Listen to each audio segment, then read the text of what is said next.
Laura here, and just wanted to spend a few minutes with you. I'm about to prepare for a board training, and I wanted to just give you about a 5 minute snapshot of what I'll be sharing tonight. If you are a charter school or a private school principal here, you're going to want to pay attention. This is really important. Um, as a charter school consultant, and I've done board trainings all across the country.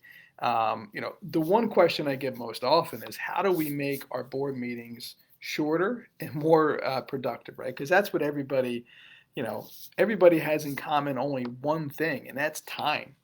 I mean, time is your most valuable asset, and the last thing you want to be doing after working a full day is, spending another 2 or 3 hours, governing a school, and so you want to make sure meetings are crisp and to the point. So, the answer is pretty simple in theory on how you create shorter, more productive meetings.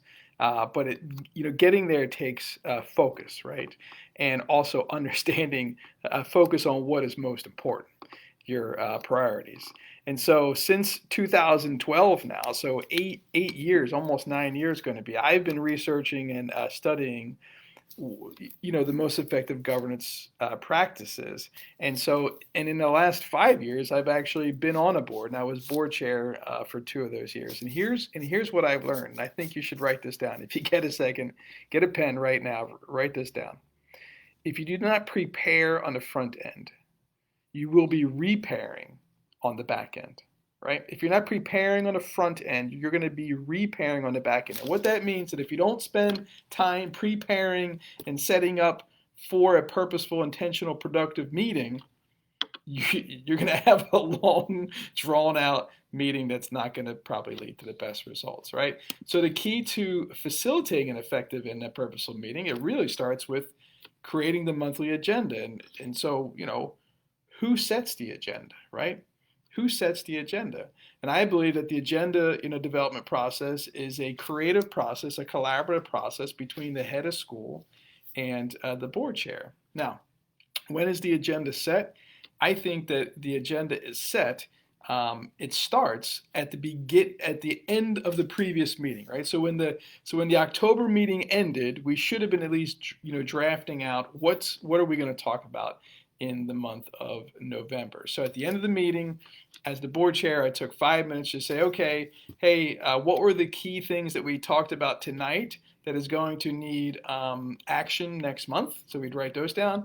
And then we would review our outcomes-based calendar and take a look at what was on our outcomes-based calendar. And that's a monthly strategic calendar where we had our big items that we knew, when we would need them.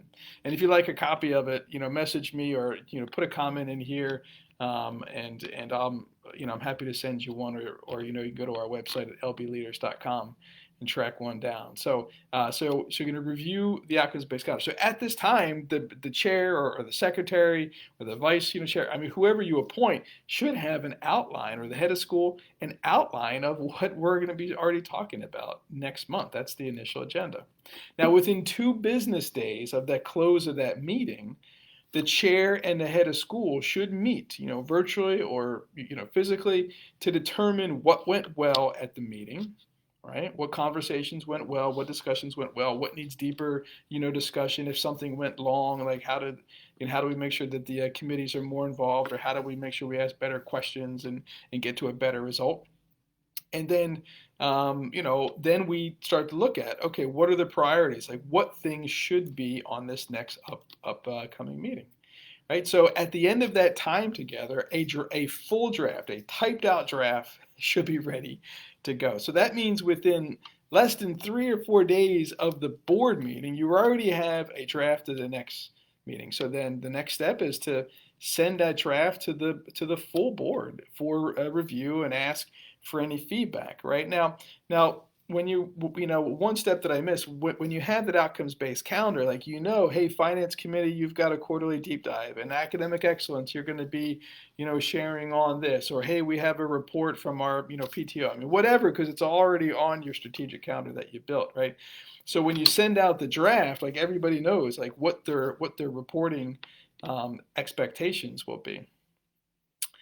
So if you send it out 4 days after the meeting and you ask, you give people a week to give you feedback, within 11 days, you should have, your final board meeting agenda ready to go. So you send it back out. Here it is, or you post it, right? And you remind all of the board members, right, that, two things. One, that the report will come 7 days in advance, right? And any committee that had a report, you need to make sure that they also have all their information, because what you want is you want one person collecting all of the board information, and we use Board on Track at our school and its affiliate, and it keeps everything. But some schools use Google Drive or Dropbox or whatever. But you just want one place. You want one-stop shop for everything, and then that person sends it all out to the board in one full report. Now I know what you're saying.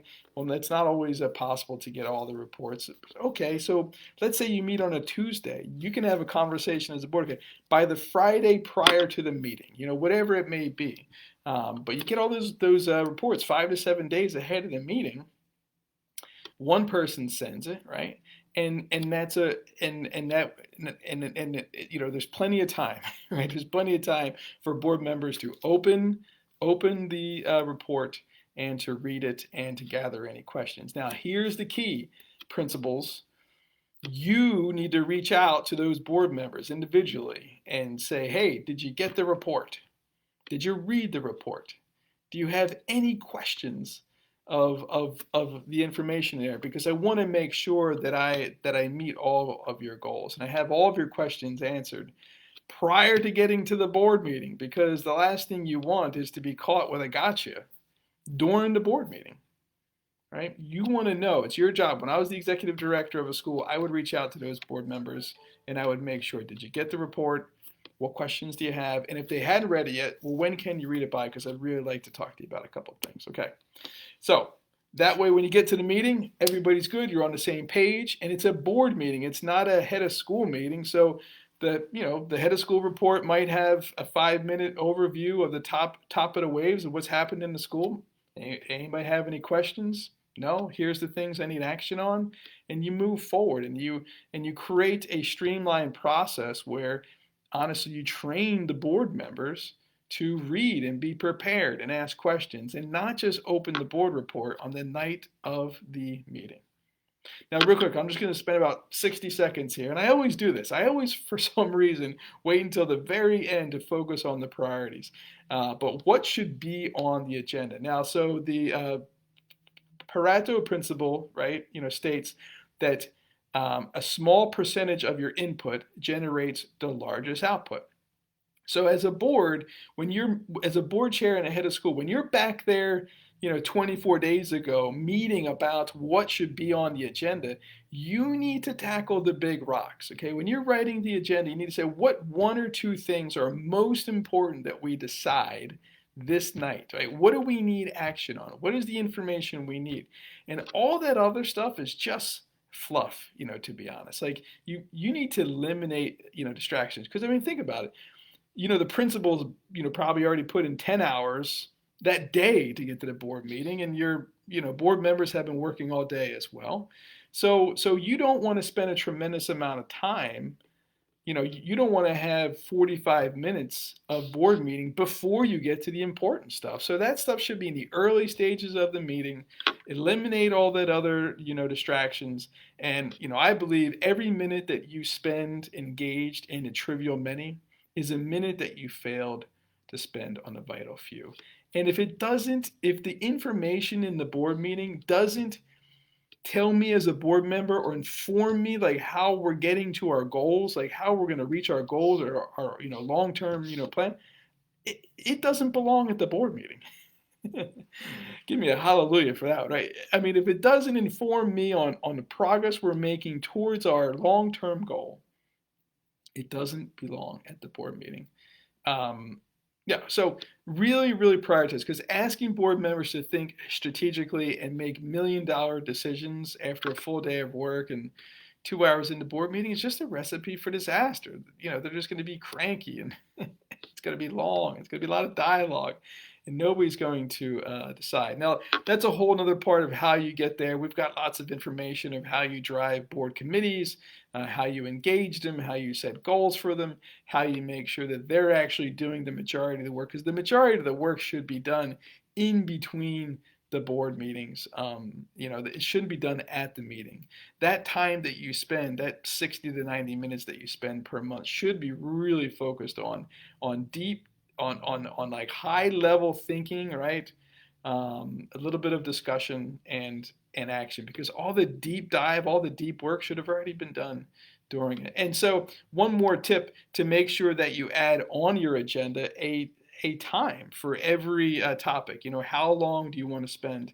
15 minutes, 20 minutes on a topic, because it's good intentions to write the time, but then people go over it and there's no consequences. So appoint a timekeeper. Whoever is the most annoying board member at a time, or or someone who's just really good at keeping time. I didn't mean to say annoying, but they will poke and say you got three more minutes left.